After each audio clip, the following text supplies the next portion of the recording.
Hello, leaders and tomorrow's changemaker. Why we need leaders and changemakers in this world? Why you're here? Why we are trying to inspire you and motivate you to take action and do not let what's happening in the world, because it will impact you, it will impact someone else you know, or the next generation. That's why we need you to learn from our experience, to learn from the mistakes that I will present today that we had faced to. We don't want lots of challenges in future for this earth and for our globe. Currently, we have enough problems to deal with for I don't know how many years. So that's why you're here. Currently, the world is facing too many problems. I'm talking about one country that I work with, and I have network, and I am advocating for them. In the moment that I speak here, one girl in Afghanistan is getting raped because of her gender. In the minute that I speak here, one girl is forced to force marriage because of her gender. In a minute that I speak here, one man is getting killed or put in jail because of his services to the government or because of his contribution to the country by a regime that has no recognition across the world. That's why we need this to stop and bring changes. My presentation has 3 parts. Watch it carefully, listen to it carefully. I'm not talking about the inspiring highlight bold points. It is your job to find what you learn from these 3 topics. How you can put that in your projects to bring positive changes. The first topic will be a journey from progress to oppression. I will take you to a journey to Afghanistan from many years ago till now. What happened in the country? What was right? What was wrong? Why Afghanistan is now in this current condition? Because we didn't have a good leaders. We didn't have someone who were seriously thinking to bring positive changes in the community, in the society. Everyone was bystanders.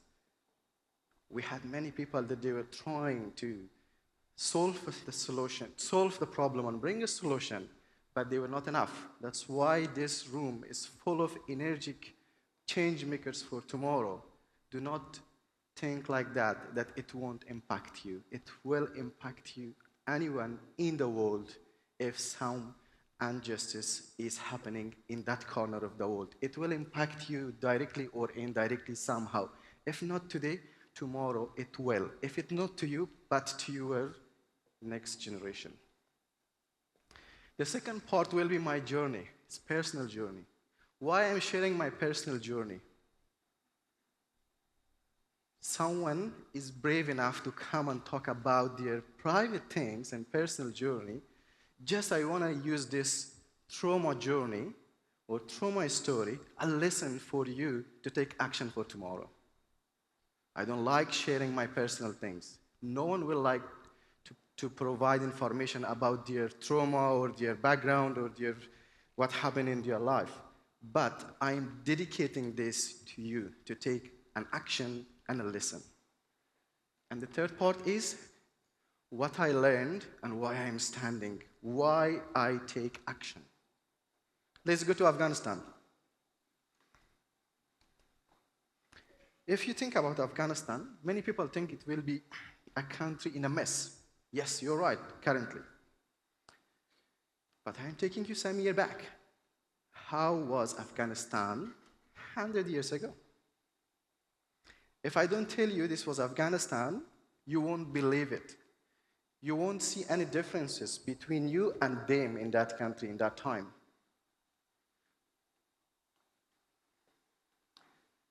This is the time that the king of Afghanistan started to modernize the society and bring lots of changes that he believed that it will help the country to develop and progress.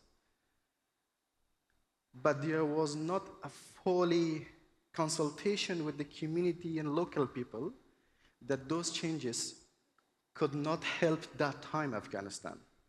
That's why the time and the minute that he started applying those changes, first targeting the religion of the people in the country, saying that, okay, you are Muslim or any religion, faith followers, you can't do these things or you cannot do these things.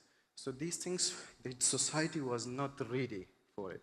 So that's why that governments didn't last for longer.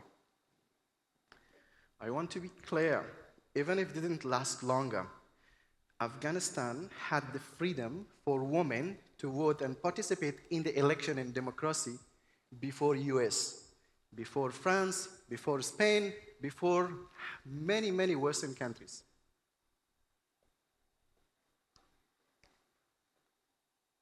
Afghanistan is not like a poor country that people believe. This war and the conflict has stopped everything, all the progress. Even that time, Afghanistan was investing on infrastructure and to bring positive changes on people's life and economy in the region. You can see from the pictures, they were investing on the railway station or tram line. Now, these days, lots of modern country or progress country are focusing on these things. We had it some time ago that many Western countries didn't think of it. Freedom, equality was a common thing in Afghanistan. You can see the women, there was no subjects to them to what to wear, what to practice, what to worship.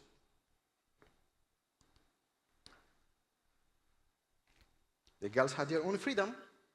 If I then mention this is Afghan girls, who can say they are Afghan girls? It's an Islamic country. We had universities, and we had many, many scholars that they were female and men in the country. I have the proud and the honor and the privilege when I was doing my university in Afghanistan in line criminology and also in computer science, 4 of my lecturers were women. They were teaching us. They were trying to make the individuals in the community the leaders for future. And they were women. Now being a girl and being a female in Afghanistan is a sin. If you're a female, bad luck. You have nothing in that country. But they were, 4 years ago, they were educating tomorrow's changemaker and leaders through universities and through educational institutes. Many languages has their subjects to identify gender. Like in English, we have he, she to identify genders. I can speak some other languages as well, but I'm not sure about other languages what they call he or she or him or her and in subject and object pronoun. But in my language, Persian, we don't have a subject and object to identify gender. That is a lesson for equality. We don't identify a woman as a she or a man as a he in our language. We don't have it. That's why we had the equality. And this is how we brought up. Education was a must thing in Afghanistan. Afghanistan is an Islamic country. We had many faith followers in the country. We had Christian, we had Jewish, we had Hindus, we had Sikhs in Afghanistan. Unfortunately, in 2021, all other faith followers except Islam has been forced to leave the country. They are native Afghans. They didn't come from any other land or geography. They were native Afghan following different faiths. But because they have been targeted, they had to leave everything behind and leave the country. The worship places that they had have been converted to mosques. I remember when I was a kid, my father and my grandfather was taking me to the Hindu and Sikh temple and Gurdwara. We had a beautiful society and community, but now it has been converted to Islam mosques. Just to be clear, I'm a Muslim. I love my religion. I'm not targeting the religion. I'm sharing the awareness how people are using their extremist ideology to control people. Afghanistan was a calm society, very developed country for a couple of years. Why are you here? To change the things that you think it's not right and to lead the future. Because the war, conflict, and injustice demolish a society, destroy a society. Afghanistan misfortunately started from the time that Russia tried to invade Afghanistan because of their strategic position, or they wanted to have power in the region.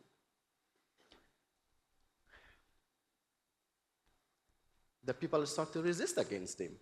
The war started in Afghanistan. Different resistance groups by different names or different political parties started to form and establish and bring people together to fight against Russia. And we lost 1,000 people in that war. And million Afghans has been displaced. And they left the country. After Russia was defeated in Afghanistan,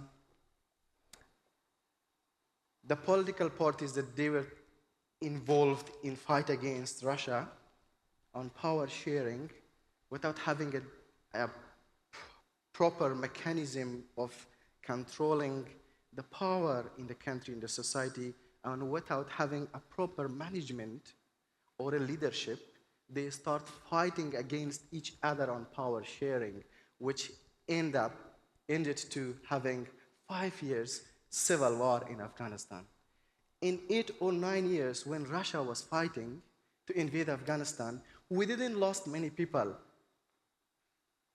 but we lost many people and many Afghans displaced from the time that there was a civil war in the country. Okay, civil war was happening. One group by the name of Taliban started to born by the name of peace philos or peace group or something like that in 1996. Because Afghans were tired of conflict and clashes and they were thirsty for peace and safety, they thought, oh, it's a good idea. A group is trying to bring peace between the parties that they are fighting. That's why some people indirectly supported this group to come toward the cities. But the minute that they entered to the cities in 1996, the first day, they executed the former president of Afghanistan and killed him. And the next day, they start removing and erasing women from public like this.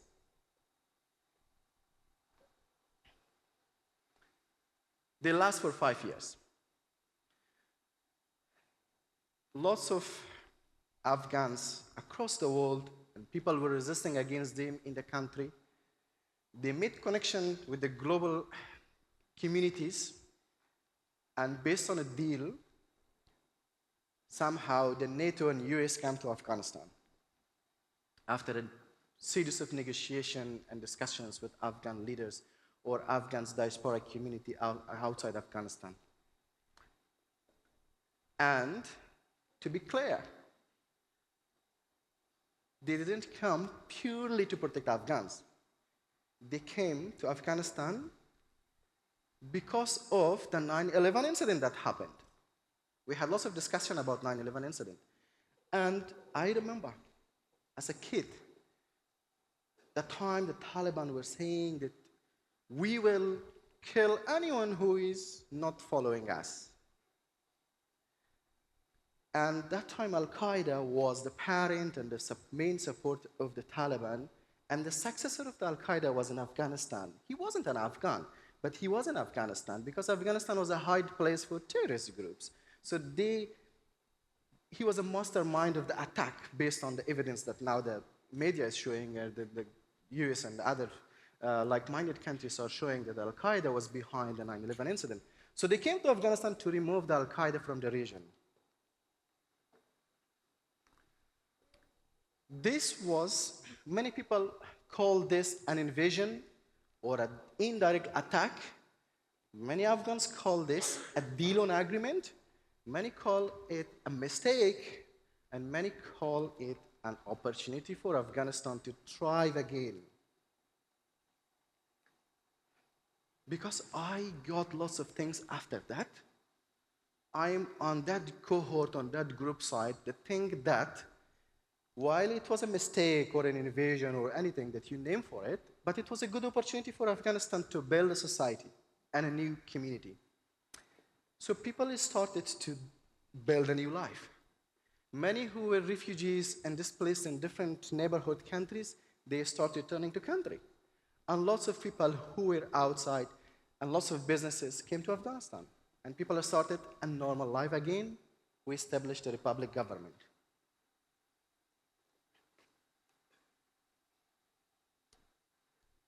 2009. 2009 was the year for the first time after a gap, a long time gap in education system, the women were graduated from high school in 2009. While before we had doctorates, PhDs, we had masters women, but there was a long time gap.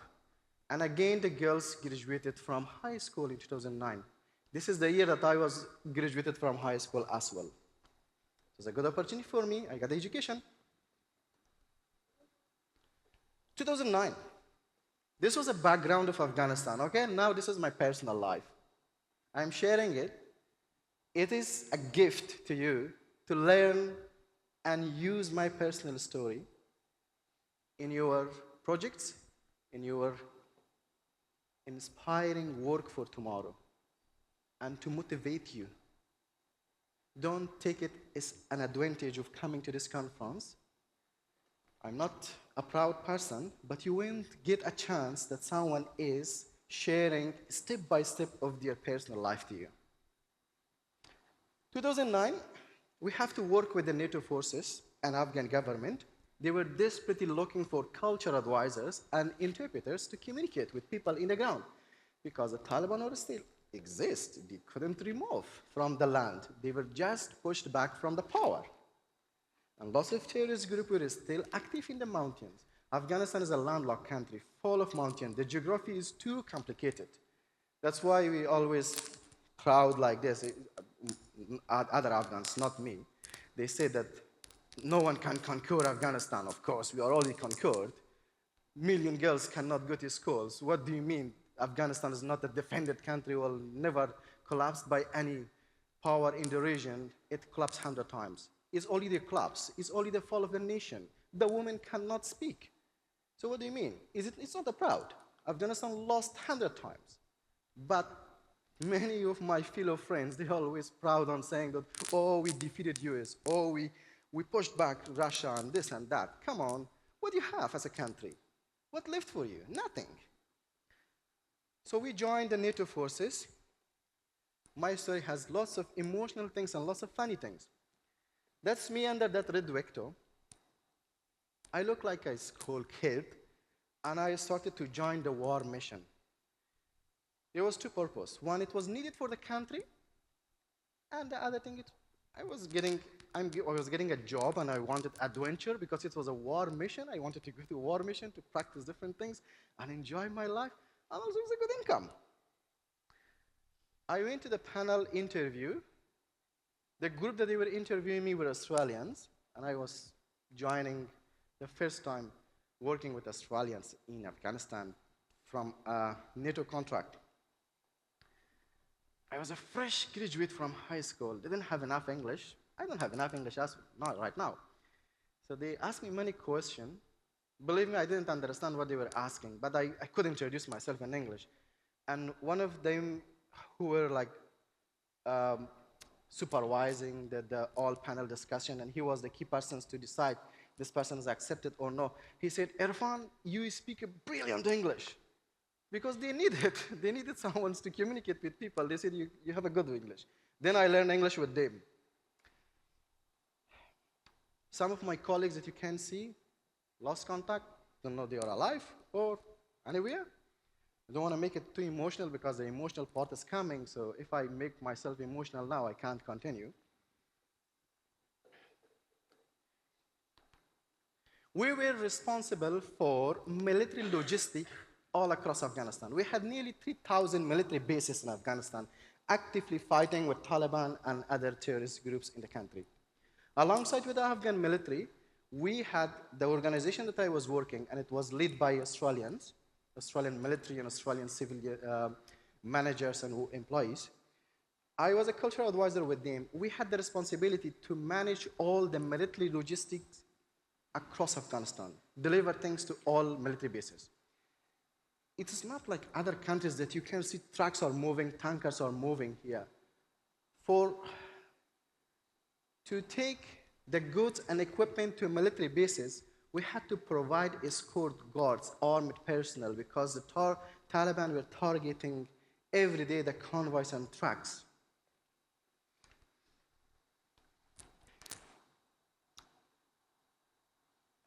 To protect 10 tankers, we were providing at least 5 vehicles full of military personnel. And we had like 1,000 tankers and trucks in a convoy every day, moving across Afghanistan and delivering food, ammunition, other equipment, other requirements to military bases in the war mission. Every day we were losing at least 20 to 30 soldiers every day. And every day 10 to 15 or 10 to 20 tankers or trucks would caught fire because of the ambush and MID, bomb explosion, indirect attack, direct attack, or complex attacks. Not losing 10 soldiers or not losing 10 tankers per day was a good day for us. That was a good day and a happy day for us. Oh, we don't lost many soldiers because it became very normal. In the meantime, I had my private life and personal life. My father is a vet. He had his own farming. You can see him. In the top, that's me, and my father had farms as well, while in the meantime, he was a vet. I had friends, family. Life was okay. This was a conflict, a war zone country. It was a war-torn country. You had happiness, you had sorrow. In one house, there was a party. In the next house, there was a funeral. So that was okay. This was normal for the past 20 years. You can see the trucks that we were escorting them. I was hired by Minister of Interior Affairs to manage this because the NATO forces hand over this responsibility back to Afghans. So the contract was like this, that the NATO had to train Afghans and give them all the responsibilities so they can lead by themselves. So the convoy operation and management was one of those responsibilities that was handed over to the military of Afghanistan military. And those like me who were working with NATO as an interpreters or cultural advisors, we started working with different organizations because the contract and the responsibility handed over to Afghan government. But the minute that they took it, because it was a complex operation, it was a very difficult condition to deliver goods to different military bases, and it was quite a very operational and emotional work, they failed. They couldn't deliver equipments to the bases. So the minute they started to hand those people that they had experience of working with NATO in this section, I got a call from the ministry, and I was very young. I was 21 or 22 years old. I got a call and said, come to the Ministry of Interior Affairs. Living in a war-zone country, receiving a phone call from a military organization is not a nice thing. You have to worry. So they said, tomorrow come at 9 a.m. to the ministry. We want to have a chat with you. I said, oh my God, what happened? I asked the family, have anyone done anything? Did I do anything that I'm not aware of? Why are you asking me? Anyway, with lots of scare and fear, I went to the ministry. I was interviewed by the Minister of Interior Affairs on that time, and he said, what's your name? I said, sir, this is Irfan. He said, tomorrow you have to come and manage the operation for the convoys. I said, sir, what do you mean? Like slowly, because I was scared. What do you mean by managing the operation? He said, well, it was failed. Come tomorrow and run the operation. I said, sir, I was an employee with the NATO forces. I wasn't managing and leading it. I said, shut up. I said, okay, sir. Tomorrow I just got dressed like this and went to start managing the military logistic for all Afghanistan. Before I was just a cultural advisor and interpreter and communicate with the people in the ground. Now I have to manage it. And it was a tough job, believe me. Losing 30 to 40 soldiers every day is not an easy job. Okay, I jump into the office. Everything was prepared. There was no plan. No one was to train me what to do. They said, okay, it's yours, lead it and train. They gave me like 30 to 40 police officers sit next to me like a corner here, like a United Nations table. They were learning from me. Said, okay, what do you want to do, how you operate it? Okay, I have to prepare Excel sheets. I ask for the system and this and that. So I remember going to the office in the Ministry of Interior Affairs, and I can't remember when I went back home. After how many days? I just stayed there. I had a bed in the back. I was not allowed to go back. They said, oh, set up the operation, then you can go home, okay? Because the military, it was a war mission, so you can't say no to many things. And you didn't have a choice. I said, okay. Believe me, I was crying. When the convoys was operating and running in the country, I was crying. Every convoys from different parts of Afghanistan yelling, screaming, help! Hell, we lost 10 people, we lost 15 people, 10 tankers caught fire, 15 trucks, mine exploded. I said, oh my God. And I have to contact the grounds for the support, the Air Force, the US forces, resolute support centers, the NATO, everyone's to send backup to support the operation. But we managed it. It was needed, and we didn't have, I always say this, giving up was not an option for us, unfortunately. We had to lead it. But I managed to train nearly 200 officers to smoothly run the war operation. Losing the soldiers was okay every day, that was fine. But managing the operation and the work to keep it running was a big problem. But we managed it and we made it, and it was smoothly going. After 2 years or 1.5 years, it drained me from everything, and I got married, and the boss said, no more with that job, okay? Sure. Then I resigned and they accepted because they had enough people to run the operation. I joined some private sectors, still in security in charge because I was involved in criminology and this and that, and I studied criminology and law. I started working with private sectors, training soldiers, police for the operation. Again, it was a war-torn country. Having a telecom company in Afghanistan is not like having a telecom company here or in other countries. For each tower or signal that we had in different parts of the country, because of the geography is very complicated, so we had to install tower in different parts of the city, in different mountains to make connection with different zones. We had to provide armed people to protect these towers because Taliban were bombing it. So we had to have a quite operational security personnel for that.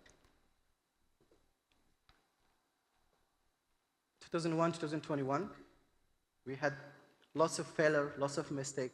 The war didn't stop. There were lots of corruption. We had people who were working for the Afghan government, but in the meantime, he was a key person for the Taliban.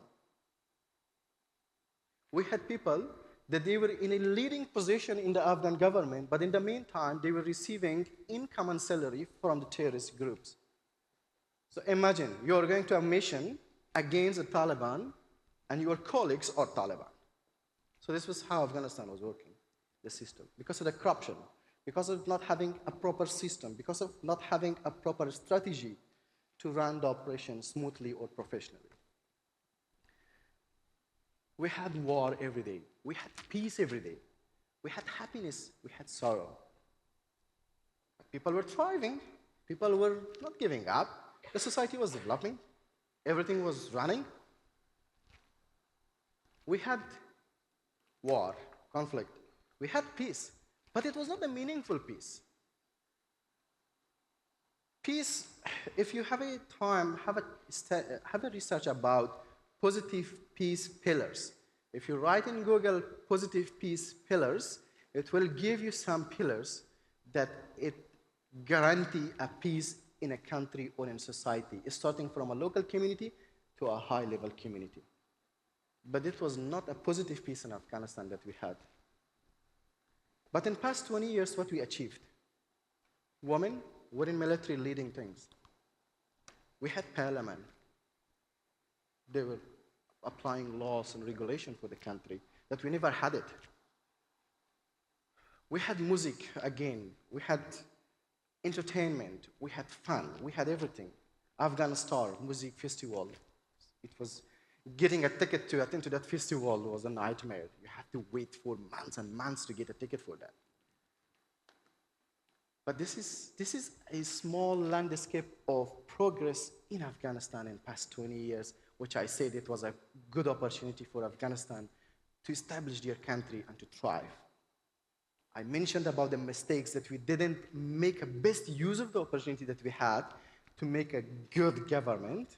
But in the meantime, again, we achieved lots of things that a nation cannot achieve it in 100 years.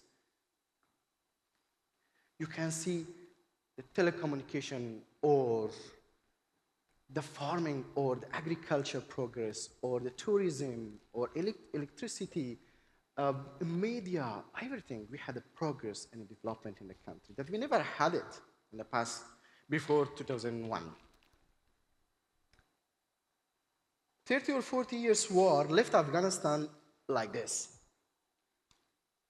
This is Afghanistan in 2000, 25 years ago. Everywhere in Afghanistan was a ruined, destroyed country because of the conflict. In the past 20 years, the cities become like this. People sacrificed, people dedicated their time, their energy, their love, their everything.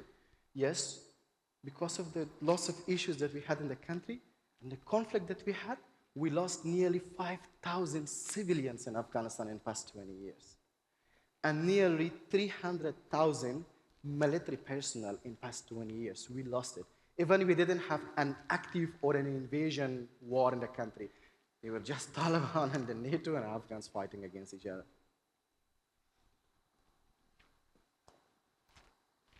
2001, 2021. I'm not talking about too much in politics, but I'm sure each of you knew a bit about politics.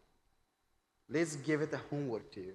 Why Afghanistan had a recognized government. Still, we have it. In United Nations, we have our permanent seat as the Afghanistan Islamic Republic government. We have our representative, a permanent representative in the United Nations. We have our own seat there. We have our embassies. Yes, lots of them hold their services because of different challenges that they are facing from a diplomatic perspective. But we have our embassies still active. We have our flag, three-color flag, exists all across the world except Afghanistan. Our flag raised everywhere, in the United Nations, across the world, in our embassies, in our heart, but not in Afghanistan. It does, but in the heart of the people in Afghanistan, not in the buildings. 2001, peace negotiation was running from 2019 or 18 till 2021 between US and Taliban in Doha in Qatar. Afghan government was not part of it, and there was no consultation with the Afghan government, and they were consulting with some Afghans that they were the corrupt figures in the country. Somehow happened the deal, which with Taliban were coming before taking the power, saying that we have been changed. We want to bring an inclusive society in the country. This is how we were hearing from the media, that we will bring peace again. You remember the first time the Taliban came by the name of peace. Again, because of the conflict, we became very thirsty for peace. People were sharing a bit green light to accept the Taliban, saying they might bring peace. Okay, we are again tired. The minute they arrived to the Kabul, they become like this. August 2021. People were desperate. People were trying to escape the country. No idea where they want to go and how they can escape the country, but they want to just leave the country. Taliban haven't started anything yet, but people knew them. Everyone rushed toward the airport to leave the country. I was at work. I was dressed like this, just like this. And I could see The people in the streets screaming, yelling, shouting. Women had their shoes in their hands and running and escaping in the city. It was like a doomsday. What they call it, the black or the dark day in history of Afghanistan, 15th of August. It's getting very close, 15th of August. I already started to have emotions because of 15th of August. It's the 4th year of 15th of August. This is the day that where million Afghans, particularly women, they buried their dreams and wishes anymore. People who had a hope for future, a dream for future, it has been taken from them. Many artists start drawing these things and putting girls in those portraits. Why? Because they are the oppressed gender in the country. This is very emotional. The woman is carrying the flag of Afghanistan. It does exist, but it's not ours. It's not the people's. Afghanistan still exists, but only for few people. The Afghans, the million Afghans, I'm in contact with thousands of them. They say that we don't belong to this country anymore, even they are living in that country.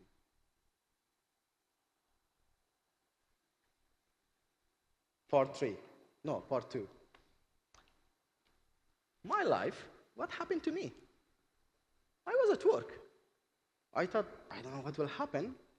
I was just collecting my things. I said, well, something will happen. Let's be prepared. I was at work, no idea what will happen. Every TV was saying breaking news. The president escaped with $1 million from Afghanistan. The politician left the country. The parliament members made their way to different countries. And Taliban entered to the presidential palace, and soon they will announce their government. And that, like in 10 or 15 minutes, you could hear the voice and the echo of their Taliban military songs running around.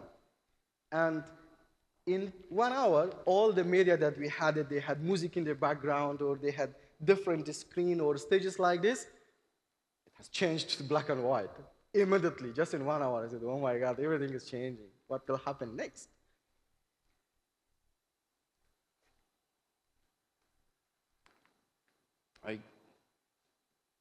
The last day I was working with NATO forces and with Afghan government was 2016.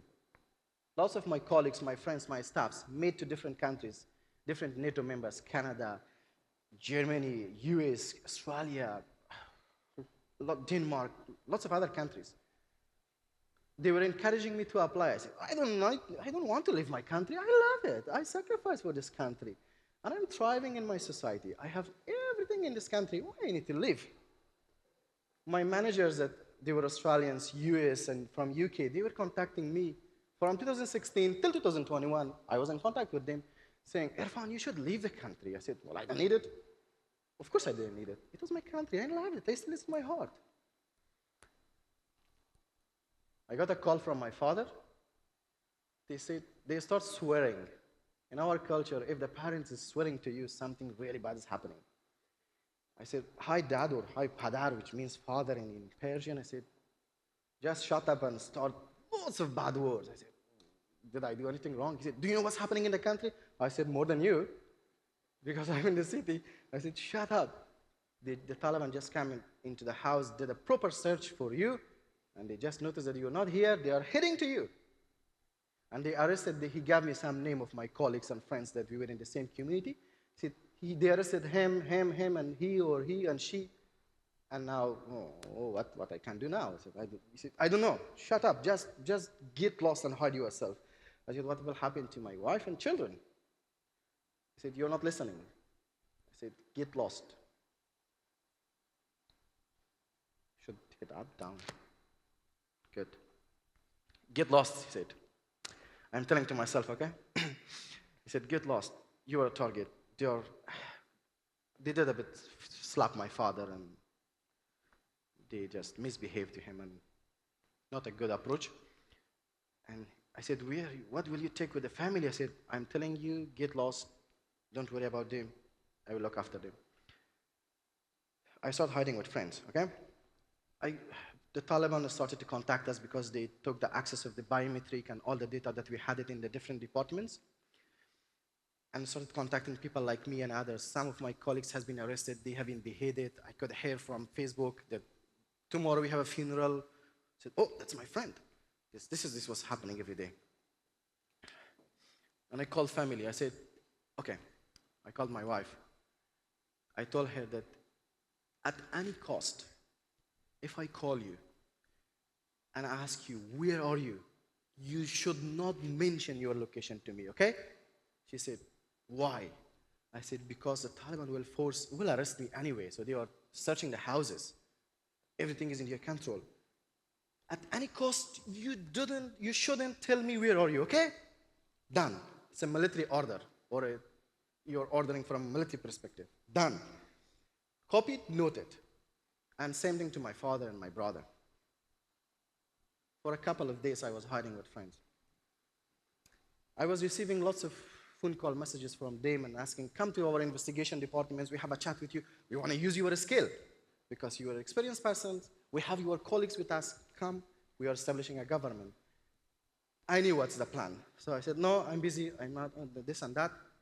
Then they started to become aggressive and started to swear things to me and saying some bad words. I was with one friend's house, hiding, and I got a message from one of their senior members in WhatsApp, and they said some swear words. I lost my control and said lots of swear words to them. I disconnected the phone. My friend said, Irfan, they will find you and will cut you in pieces. I said, if they find me, they will give me a chocolate. Of course they won't. Why I should be polite? After that, any phone call, straight to the point. Swear words, bad words, done, disconnect. Because I was waiting for phone calls from embassies that I might get a visa. I got my visa just in 5 or 4 days that I applied because I was eligible to leave to any of these countries.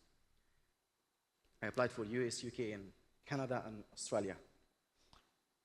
I called my family, and I told them that I got my visa. Where are you? He said, I can't say that. Now this is a nightmare. I was asking my wife, darling, where are you? I want to transport you from the location to the airport. She said, no, and disconnected the phone. I tried a couple of times, and they were not giving me their locations, and they were not sharing any information to me. I said, oh, this is another nightmare. What can I do now? I have visa to leave the country, but I can't get my family. Because I was worried and concerned and didn't have my full concentration and focus, my friend told me, hey man, let me call him. He called him, and somehow he convinced. So now I'm understanding that he sent a copy of my visa to them, so they accepted. And then we made an arrangement, so I asked him to come to the airport. Sometimes you don't have time to pack your things, right? You just run. You can't pack your belongings. How many of you have some loved things that you love, like your watch, your mug, or your toys? How many of you have something special in your house? Do you have any? Good. This group doesn't have anything that you love, that you are attached to things? You should have something. I love my clothes, but I didn't have it. I asked him to come to the airport. How many of you have seen this kiosk in Kabul airport? Quite lots of people. I asked him to come to this crowd. We are leaving the country. Anyway, it's a nightmare.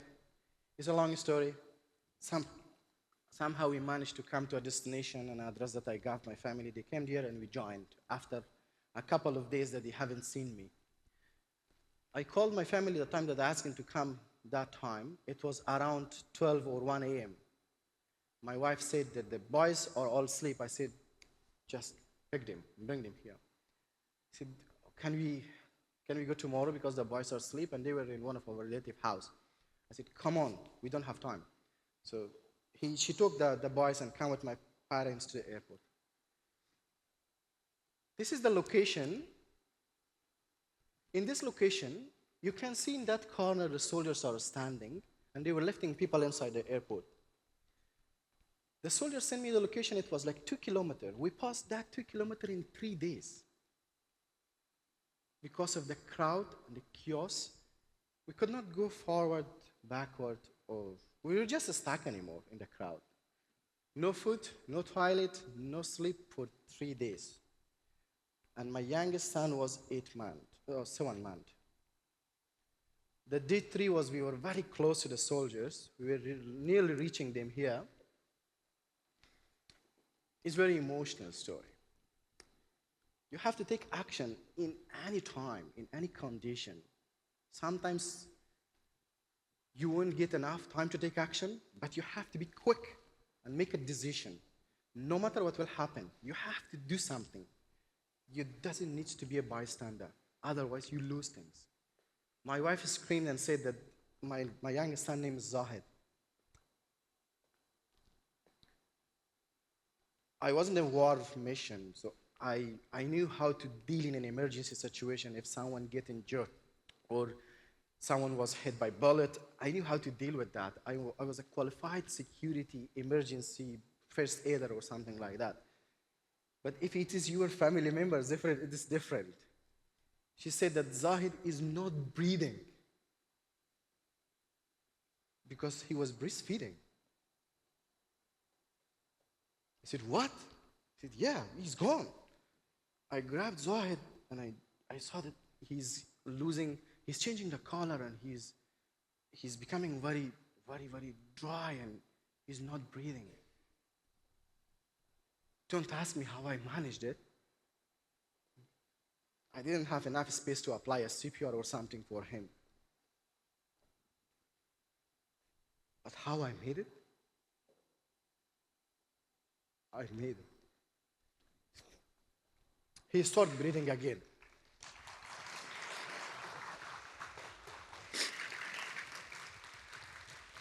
Thank you. Pushed his chest as hard as I could. I could hear that if you rape the chest, that is fine in an emergency situation. I was just pushing his chest and then he started breathing. I gave it back to my wife. I said, it's your job now. I'm done.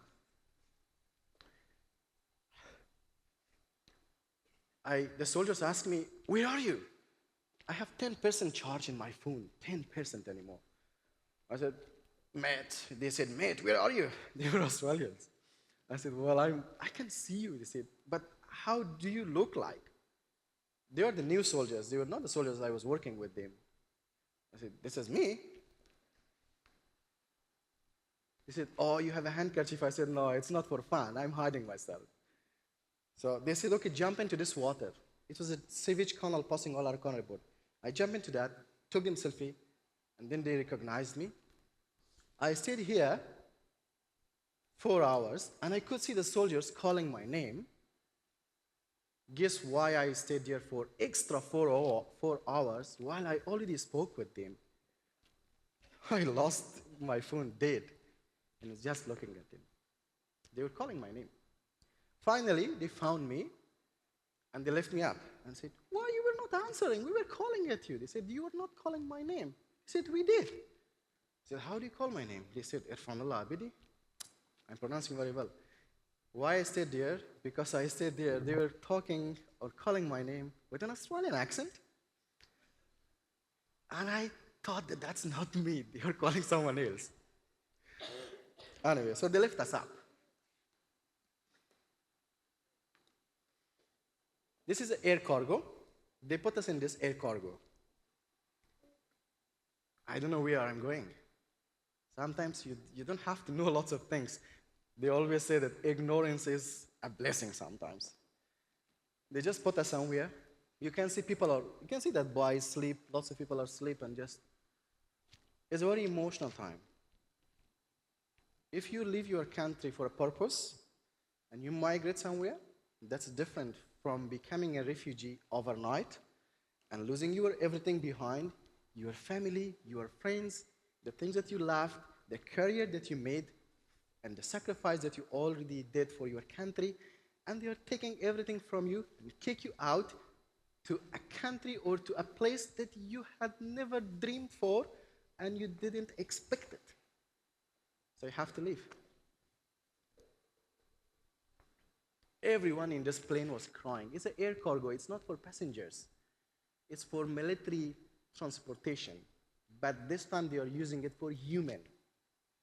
They put us here. Everyone was crying that they were going somewhere they don't want. They were leaving everything behind. Their mothers, their family, their loved ones, the memories that they had in the country, the feeling that they had, everything that they had, they were leaving everything behind. These are my boys in the plane. They look a bit tired. I always show this photo to them and tell them, this should not stop you from living. If you live this life, you can't live in any condition. This should be your strength point, not your weakness point that you become a victim. Change being a victim to a powerful person and advocate for the change that to not happen this to someone else.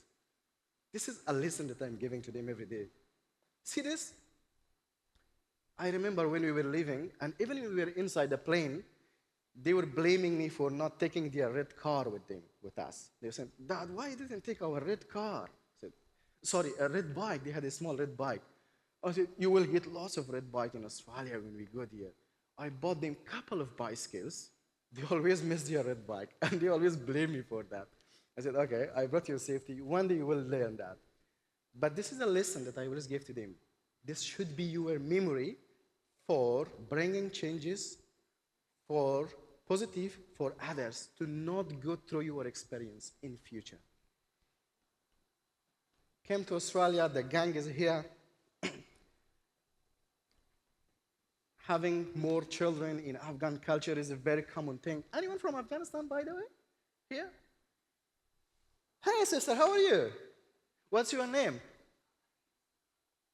I hope this is not giving too emotion for you, okay? If it gives to you, I don't have my wife here to give you a hug, but I will ask her to send you a message. We had 3 boys. Having more children is a very common thing in Afghanistan. We wanted to establish a cricket team from my children. We love cricket. We always fight when India and Pakistan are playing, not Afghanistan. We have some conflict in the region with them.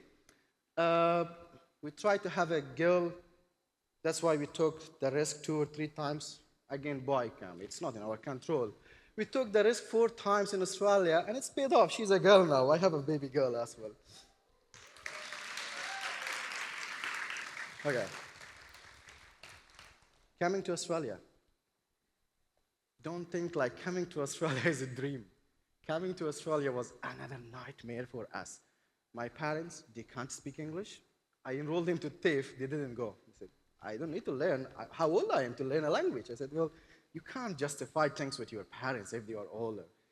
You have to give up and be silent. And in our culture, when they say no, you cannot continue with them, even if they are wrong. Okay, anyway. Separation from the family, the trauma, missing everyone, culture shock, food, clothing, losing everything, relatives, stress, mental health. These are the challenges. And I was the only person that I can speak the language. I enrolled the children to school. The next day they come and said, we're not going to school anymore. I said, why not? They said, they can't understand us. I said, oh, really?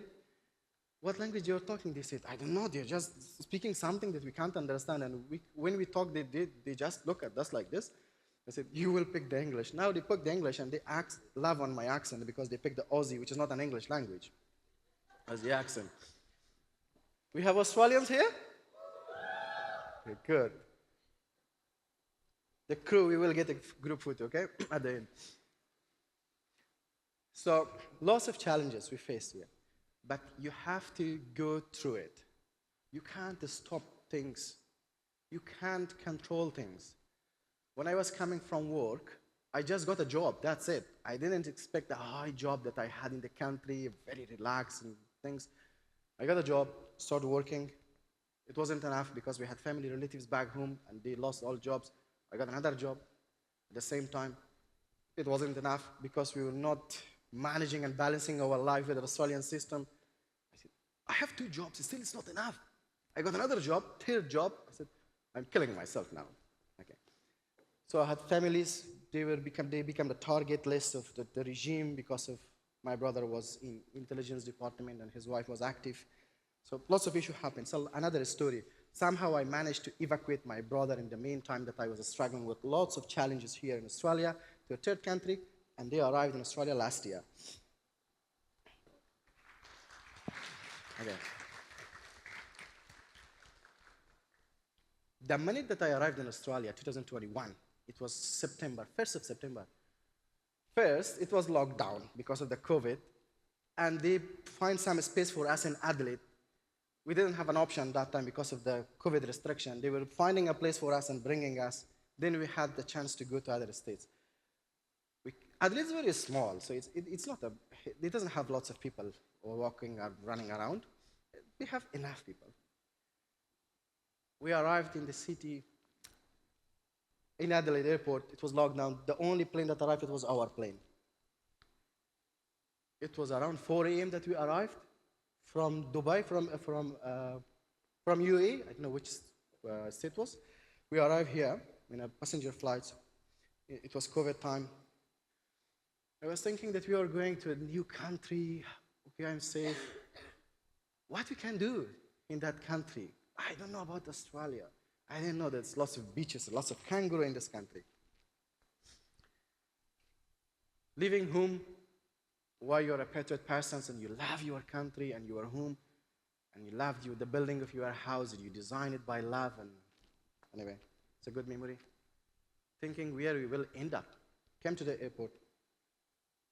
I was always hearing that refugees will be classified as a second generation or will be a racist. I can't reject that there's no racist against refugees. There are lots of racism against refugees in different parts of the world. I was thinking, and it was in my mind. The minute that I came to Australia and was coming out from the airport, I knew no one in Australia.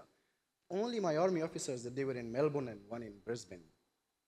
And I was ending up arriving in Adelaide because of the COVID. We came out from the airport. One thing that makes me to feel Australia home was the love of the people that I saw outside airport early in the morning while it was COVID restriction by applying the distances. I don't know how they managed to take an approval from the government. They had signs saying welcome home. And I didn't know that.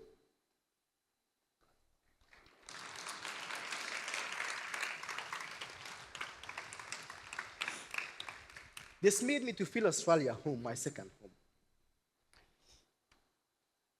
The next day we went to we had a flat, staying for COVID quarantine. We took outside, it was opposite the train station. My father looked at and said, Erfan. I said, yes, Dad. He said, this city looks like a zombie city. There's no one. I said, I didn't know that Adelaide is very small. In the meantime, it was COVID restriction. I said, well, I don't know. We didn't have any option. We'll see. I love it now. I don't move to another state. I stayed in Adelaide. I was receiving phone calls from the girls, from the friends, from the people. Part 3. Okay, now I'm safe. What can I do? There are people who didn't have a chance like me. There are people who were not lucky like me. I left Afghanistan in the last emergency evacuation plane. It was the last one. Many of my colleagues have been beheaded by the Taliban. Hundreds of them have been put in jails. Thousands of them are in refugee camps. Okay, you're safe. Let's contribute back to the society. You're a blessed person. What I was seeing every day, everywhere, the Taliban banned education for women in Afghanistan. Oh my God, what? Who gave you this power to stop women from education? Anyway, so this was the things that the girls were crying, and seeing all the photos of the girls crying and sending, it's very emotional. And they're asking and begging for help. They didn't know that I'm a refugee. I just became a refugee last night. And now they are asking for help. Irfan, you are arrived in a safe society in a country. Can you help? the list of restrictions added against women. I put number 6 as a highlight. The first restriction was ban women from education, right? Number 6 says ban on women visiting parks. How can you justify this? There is no medical scientific reason for it. There is no religious perspective to it. To avoid someone's going to the parks, what they are doing in the park. And lots of other restrictions, which if I read one by one, it takes lots of time. But you can read it. It doesn't make sense. This is how they control the system and control the women in Afghanistan. The list has been added every day. They are adding more restriction against human in the country. Number 33. The name of the woman should not be mentioned in any official documents. Imagine, if you apply for a passport and an identity card, you have to have your name. But if you are a woman, bad luck. You can't give those documents. Does it make sense? It makes the society more complicated for them and for yourself, and even for the regime that they are running it. The list is growing. It's never stopping. I don't know what will be the next restriction. Ban on adult women to talk to an adult woman. If you are not related to each other, you cannot speak to each other. You're two women here. Based on this restriction, you're not allowed to speak to each other if you are not blood related. This is the restriction. Does it make sense? But it has been applied in Afghanistan, and it's seriously controlled. Women should not be visible inside their homes. For God's sake, what does it mean? So how do you want to control this? So those neighbors that they had houses toward other neighbors' houses, and they had windows that you can see a woman wandering around in their backyard, in their front yard, they should shut their windows toward that house. This is how they want to make women invisible. Does it make sense? Anyway, lots of things happening in Afghanistan, which is out of my control, but what I can do from an individual perspective, never underestimate the power of one. One person can change the world from their perspective. You cannot change everything, but you can change lots of things if you want. The minute that you step the first step, to take the first step, you will run. I heard lots of motivational or inspirational talks that people are saying this, you should do this, this will happen. Believe me, it will happen. But you have to push forward for what you believe. For what you believe that it will work, it will work. I will show you examples. Million people across the world, including Malala Yousafzai, the Nobel Prize winner, joined a hashtag and advocacy by the name of Let Afghan Girls Learn. If you put a hashtag, Let Afghan Girls Learn, in social media, you will get thousands or nearly a million articles talking about women's rights in Afghanistan. We joined this, I said it will work. Including UNESCO, they joined us. So the movement has become big. The number of Let Afghan Girls Learn hashtag that we get in Australia, in Europe, in US, is more than what we get in Afghanistan. So the people joined us. People care. Yes, there are thousands or million people that they don't care, but you care, I care, they care. So that's why they joined this. This is the only things that they can do. Yes, I can't contribute more, but I can write a hashtag. It will raise an awareness. Someone who is active or have a power to bring changes, they can read it.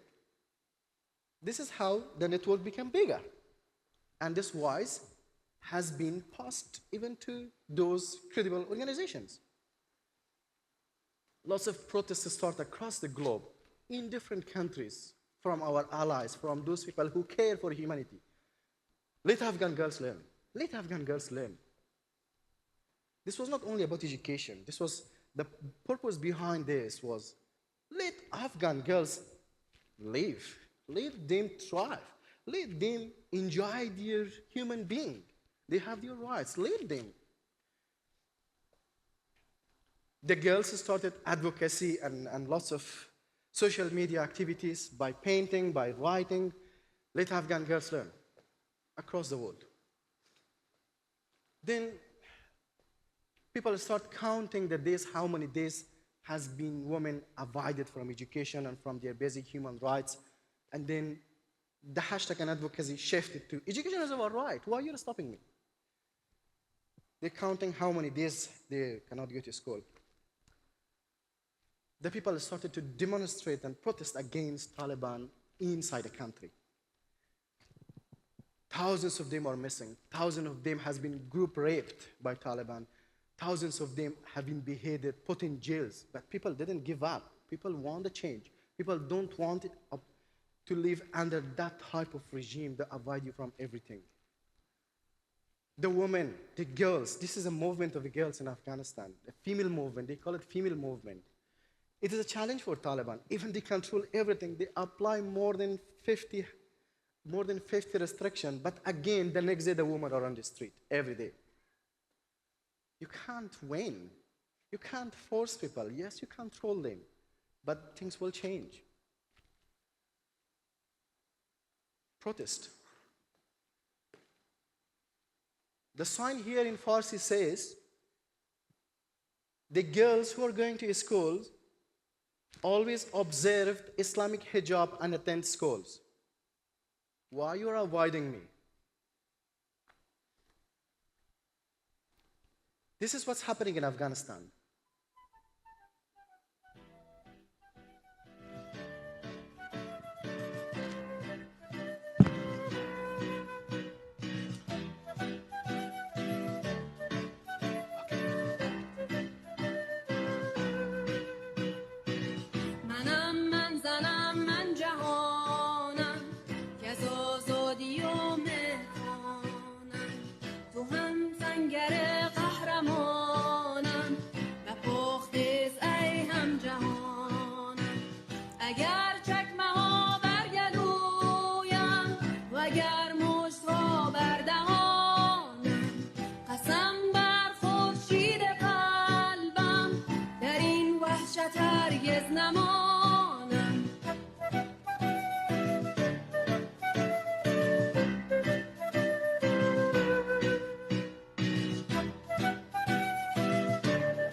What can I do to contribute to this situation? I'm one person. I don't have control of everything. The hashtag advocacy didn't work. Take action. Can't wait for change. Let's be the beginner of the change. Unless you can't begin it, the change won't happen. After a series of meetings, consultations with the people in the ground, how we can educate the female in Afghanistan, I come with different ideas. Learning in secret, that was one idea. Underground school for girls, home schools, online schools, how we can promote, how we can educate the girls. In the meantime, protect them safe as well. Design our own security protocol as well. consult with local people, have meetings with them, discuss with them, find expertise, find support and network in the ground and outside. Always had uncertainty. If you're not certain about things, you cannot win. If you don't have doubt, you won't find the truth. If you'll not get disappointed, you won't hard work. These things that you see, question our success. This was my everyday things. One answer, I can't change the world, but I can change one person how they can feel in it. February 2022, 11th is the International Day for Women and Girls in Science. After lots of hard work, emotional work, lots of cry, late night, lots of having meetings, we managed to open our first underground schools in Afghanistan.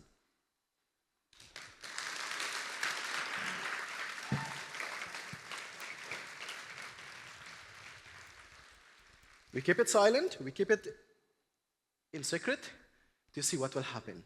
The people that promised to protect it, to make them safe, the teachers who were volunteering, lots of expertise, nurses, doctors, engineers, lawyers, anyone who wanted to contribute to this initiative. We won't give everything to the girls in a hide place, okay? Inside the teachers' bedrooms. To see how they can contribute. Still, we're working on it. And I have some safety concern as well because of my families, and I was keeping my profile very low. Everyone was talking about underground schools happening in Afghanistan. Who is running? I said, okay, once I solve everything and we managed and controlled and observed and supervised our initiative, and I removed some safety concern that I had for my family, they arrived, I took it to public. Then the media started approaching us. One man fights to educate women, it was everywhere. And that minute I was receiving 1,000 messages, emails, phone calls. Can we talk about? Can we join? The people who were saying that, how we can promote it. I said, don't worry about idea. Anyone can steal the idea. Anyone can share this idea. The purpose is to get more girls educated. Anyone who was saying, how you want to do it? I said, don't ask me how. I can give you the platform. Go for it. They said, you want to join your network? I said, I work full-time. I'm married. I have 4 kids. I have my parents. They have both sickness and disabilities. I do my master's degree. I'm doing my master. I work full-time. I'm a Rotarian. I'm an ambassador for peace, for refugees. I don't have capacity to join you. This is a platform. Go and help and girls. Then they were saying, okay, we opened 300 schools. We opened 400 schools. Good. So this is the power of the media. This is how we used it in a positive way. Everyone was talking about the number of schools. We started to expand it to different regions in the country, bring more girls to get education. The only difference is they don't get the certificate. And the amount and the quality of education that they receive is more than what they're receiving in the official school things, because they know this is the only option for them. They have to make the best use of it. Otherwise, there's no option. The number of schools are growing. So these are the schools. Number of schools. Then people from all across the world are sending messages how they can contribute. I said, what you can do? He said, I can teach yoga. I can do mental health things. I said, come on, this is the thing that I need. Lots of my students commit suicide. The girls between age of 12 to 20. I had a chat with them. Hey, my darling, my daughter, my sister, please don't kill yourself. The next day, kill yourself. Done. Have a chat with the other one. You can't stop it. They are killing themselves. They lost hope. But I find a network of people that they can do counseling for them. Girls, this is not the best option. I had a call from one of the parents said, I have observed some signs from my daughters, and I have one daughter, she wants to kill herself. I said, okay, connect me to her. First, who is your daughter? She said, I said, I don't know, I have 1,000 students. Who is the teacher? She said, this is her teacher. I said, sorry, I don't know the teacher. I know she's a part of the network, but I don't know her. Ask her to message me. Then they messaged me and said, oh, I'm that teacher. Okay, oh, I know you, who you are. Who is the student? Have a chat with them. I had a chat with one student. Ask him, why you want to kill yourself? He said, big brother, or Lala Irfan, means big brother in Afghan culture. No one is there to help me. I'm lost hope. I said, do you know me? I said, no. I said, I pay for your teacher? I said, yes. I pay for your stationery? I said, yes. And you said that there's no one to help you? She said, sorry. I said, yes, go and get your lessons. Okay, don't kill yourself, done. This is part of my counseling session. But I have professional counselors that they run sessions for them, and I have mental health specialists coming. But I was a bit tough counseling things. I'm doing my master in counseling. So these are the girls. I had a chat with them, and I told them that I'm speaking about you for the leaders for future, for change makers. And I said, what's the name of the conference or symposium? I told them the name, and they sent a message for you people. Right? And I told him the theme of the topic today.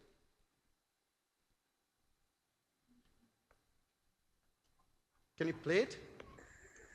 They tried to silence me, but I found my voice in learning. In the shadows, we are building our future. I study in secret, so one day I can teach in the light. They bombed our schools, but not our dreams. We didn't wait for change. We started. Let's bring the change. They didn't wait for change. They started. Let's begin it. They didn't wait for change. Okay? We have many other videos, but because we are running out of time, so I'm skipping them. One underground schools in 2022. Where are we now? I don't control it. I don't know the teachers. I'm just leading from the back. Hundreds of people joined this initiative. And based on the evidence, now, this is the number of schools running in Afghanistan.